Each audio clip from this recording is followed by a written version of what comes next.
जहां एक और वाराणसी की जिला अदालत ज्ञानवापी मस्जिद और श्रृंगार गौरी मंदिर विवाद को लेकर सर्वे पर फैसला सुनाने जा रहा है, तो वहीं इलाहाबाद हाईकोर्ट की लखनऊ बेंच में आगरा स्थित ताजमहल के 22 कमरों को खोले जाने की याचिका पर सुनवाई। उधर मथुरा में श्री कृष्ण जन्मभूमि और शाही ईदगाह विवाद को लेकर इलाहाबाद हाईकोर्ट में सुनवाई है। वहीं मध्य प्रदेश की धार में भोजशाला मंदिर और कमाल मौला मस्जिद विवाद को लेकर हाईकोर्ट की इंदौर बेंच में याचिका लगाई गई है, जिसे कोर्ट ने स्वीकार कर लिया है। कोर्ट ने सुनवाई करते हुए केंद्र सरकार, पुरातत्व विभाग, कमला मौला वेलफेयर सोसाइटी भोजशाला सचिव गोपाल शर्मा, जिला कलेक्टर धार को नोटिस जारी किया है। तो 4 तस्वीरें इस वक्त आपके सामने हैं। एक तरफ वाराणसी में ज्ञानवापी और श्रृंगार गौरी विवाद में फैसला किसी भी वक्त आ सकता है। दूसरी तरफ आगरा की एक तस्वीर जहां पर 22 कमरों को लेकर विवाद है कि उनके अंदर हिंदू देवी देवताओं से जुड़े साक्ष्य हैं, इस बात की याचिका है जिस पर सुनवाई होनी है। मथुरा में भी श्री कृष्ण जन्मभूमि और ईदगाह से जुड़ा हुआ विवाद है, उस पर भी रार है। और दूसरी तरफ भोजशाला, धार की जो भोजशाला है, मध्य प्रदेश के धार की यह तस्वीर जहां पर मस्जिद और मंदिर के विवाद को लेकर अब इंदौर में सुनवाई होगी। इन सबके बीच ये बड़ी खबर इस वक्त मिल रही है, ज्ञानवापी सर्वे से जुड़ी हुई 2 बजे फैसला आ सकता है। थोड़ी सी देरी हुई है, पहले समय 12 बजे के आसपास का निर्धारित था और अब जो फैसले की घड़ी है वो लगभग 2 बजे के आसपास आ सकती है। इस वक्त की बड़ी खबर यही मिल रही है, ज्ञानवापी मस्जिद में सर्वे होगा या नहीं होगा, कोर्ट कमिश्नर बदले जाएंगे या नहीं बदले जाएंगे, इन दोनों महत्वपूर्ण विषयों को लेकर फैसला आ सकता है और 2 बजे के आसपास यह फैसला आ सकता है। अमित प्रकाश इस वक्त हमारे साथ ज्यादा जानकारी के साथ जुड़े हुए हैं, उनकी तरफ चलते हैं। अमित, जरा ताजा अपडेट बताइए, 2 बजे के आसपास फैसला, कहा जा रहा है कि सुरक्षा व्यवस्था भी बढ़ा दी गई है। देखिए, इस वक्त वाराणसी सिविल कोर्ट में हूं मैं और ये अभी ताज़ा अपडेट ये है कि 2 बजे के आसपास ये फैसला सुनाया जाएगा। दोनों ही अलग अलग जो सवाल जो आपने अभी इस वक्त दर्शकों को बताए उसको लेके सबसे पहले तस्वीरें देख लीजिए। इसके ठीक जो ये पुलिस का घेरा आपको दिख रहा है, अभी तमाम पुलिसकर्मी आपको यहाँ दिख रहे हैं, इनके ठीक पीछे इस बिल्डिंग के ग्राउंड फ्लोर पे जो कोर्ट रूम है वहाँ पर लगातार सुनवाई होती रही और उसके बाद दोनों पक्षों को सुनने के बाद कल फैसला सुरक्षित किया गया। किस तरह के सवाल उठाए गए और उन सवालों का जवाब वादी पक्ष ने कैसे दिया। इस वक्त हमारे साथ कुछ लॉयर्स भी हैं जिन्होंने लगातार इस दिशा में इस पर स्टडी किया है, इस मुद्दे को लेकर लगातार चीज़ें जुटाई हैं, कागजात जुटाए हैं। नित्यानंद जी, सबसे पहला सवाल, लगातार ये कहा जाता रहा है कि भाई दूसरे पक्ष ने ये सवाल उठाया कि ये सब कुछ बिल्कुल एक कल्पना के आधार पर तय किया गया कि वहाँ भगवान के साक्ष्य, वहाँ मूर्तियों को के पाए जाने की बात, वहाँ पे तहखाने में आपको ऐसे साक्ष्य मिलेंगे। ये दूसरे पक्ष की तरफ से ये कहा गया सब कुछ कल्पना के आधार पर, सत्य कुछ भी नहीं है। देखिए, पहली बात जो उनका ये कहना है वो, आप उत्तर प्रदेश सरकार को तो मानते हैं, उस वक्त जो दौर की सरकारें थी वो सेकुलर सरकारें रही हैं, ठीक है। 24 मई 1956 को जिस गजेटियर से बनारस नाम वाराणसी दिया गया, जो उत्तर प्रदेश सरकार और केंद्र सरकार के पैसे से उत्तर प्रदेश वाराणसी गजेटियर छपा, उसमें पेज 25 से लेकर 77 तक काशी का इतिहास का पूरा वर्णन दिया हुआ है और ये उत्तर प्रदेश सरकार के द्वारा प्रकाशित किताब है, उत्तर वाराणसी गजेटियर, जो 1965 में प्रकाशित हुई, जिसकी तैयारी आज़ादी के बाद से ही चल रही थी।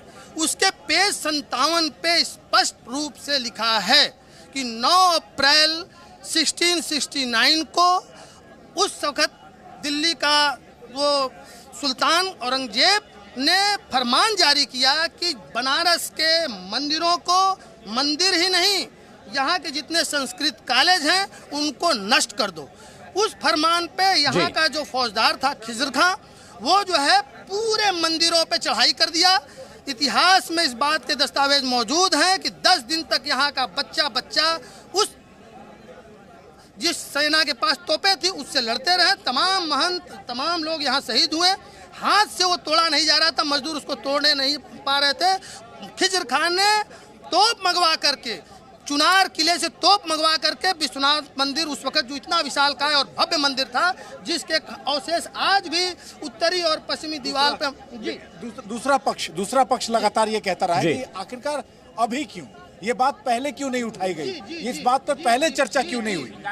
देखिए, बता रहे हैं, देखिए सुनिए, ऐसा है कि सरकार जब देश आज़ाद हुआ सन 47 में, तो तमाम समस्याएं थी, लोग उस वक्त जो दौर था। और इस वक्त एक बड़ी खबर ये मिल रही है, वापस लौट के अमित के पास चलेंगे। ज्ञानवापी मस्जिद सर्वे पर फैसले में थोड़ी सी देरी हो रही है। इन सबके बीच सुरक्षा व्यवस्था बढ़ा दी गई है।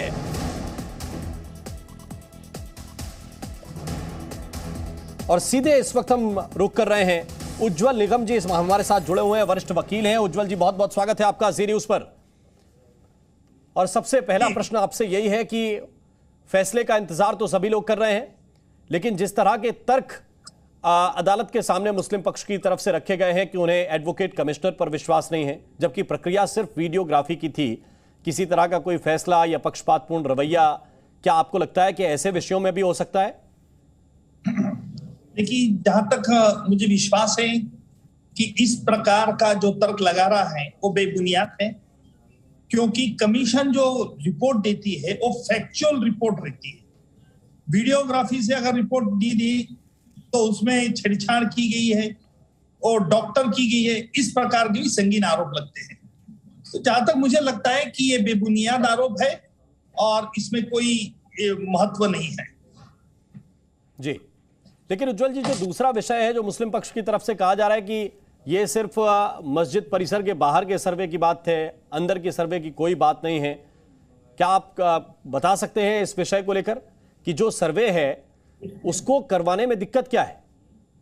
देखिए, मैं आज औरंगाबाद में हूँ। औरंगाबाद के यहाँ कलेक्टर साहब जो है, चौहान साहब ने यहाँ बड़ा एक 30 एकड़ का बड़ा एक इंक्रोचमेंट था, और इस तरह से उन्होंने निकाला कि कहीं लॉ एंड ऑर्डर का प्रॉब्लम यहाँ नहीं आया।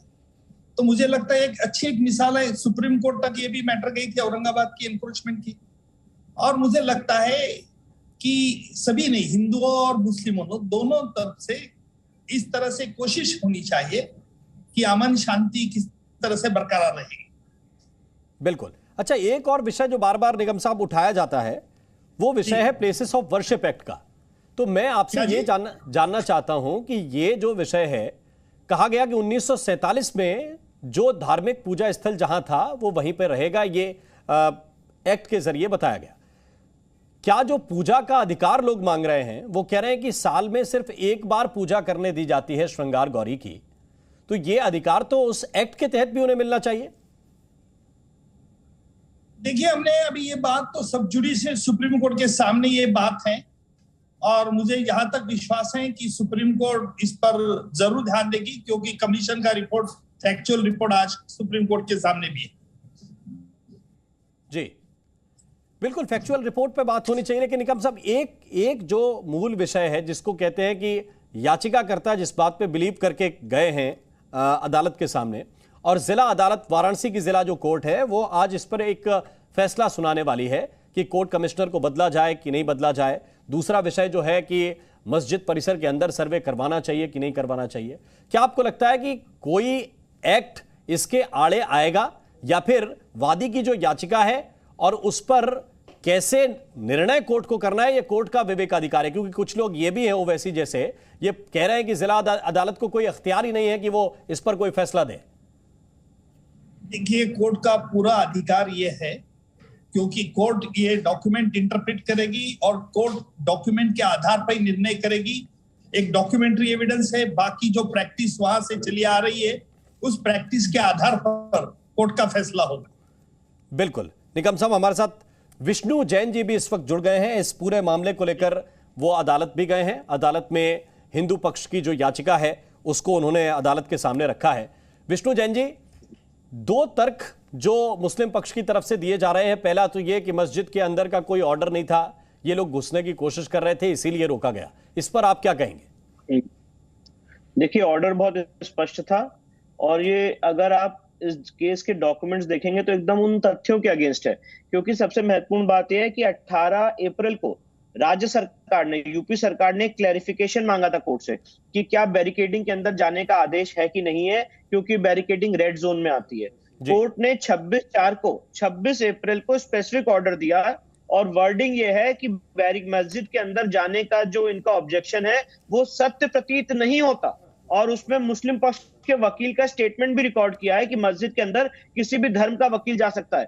जहां तक बात एडवोकेट कमिश्नर की थी, इस सर्वे की थी, उसमें उन्होंने कहा इससे भी किसी को कोई आपत्ति नहीं है।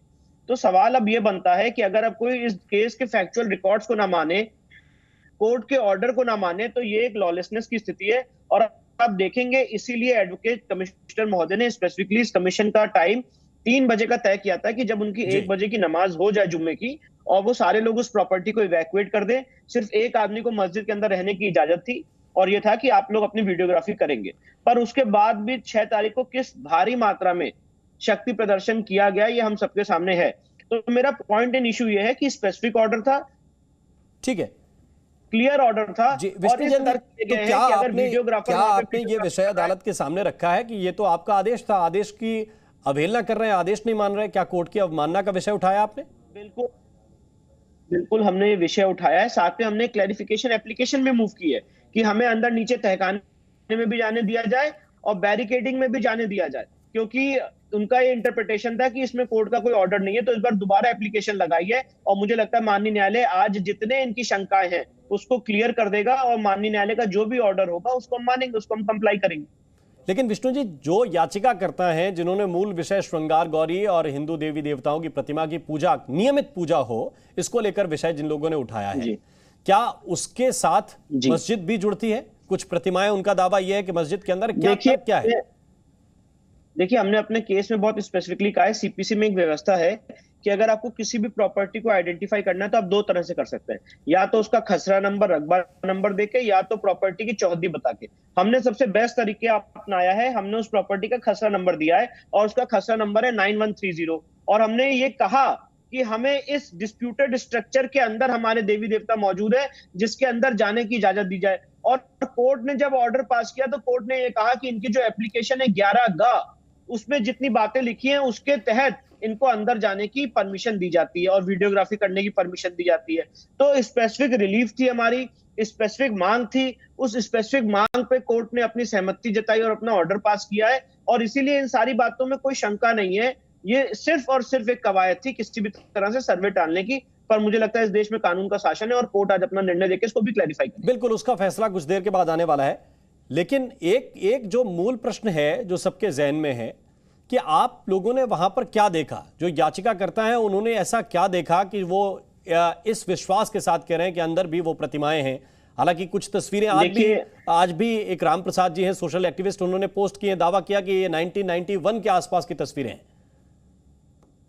देखिए, राम प्रसाद जी से हम लोग कनेक्टेड हैं और उनकी जो तस्वीरें हैं वो सारी चीजें हमारे नॉलेज में हैं, वो उनका बहुत बड़ा योगदान है हमारे इस केस में। और इसके अलावा भी कोर्ट कभी भी कोई जो हम तस्वीरें पेश करेंगे उसको उस पर रिलाई नहीं कर सकता है। और इसीलिए इस बात की इंपॉर्टेंस को समझिए कि ये जो कवायद है, ये कवायद है जो एविडेंस ऑलरेडी इस समय स्पॉट पे एग्जिस्ट कर रही है, उसको कोर्ट पे रिकॉर्ड पे लाने की।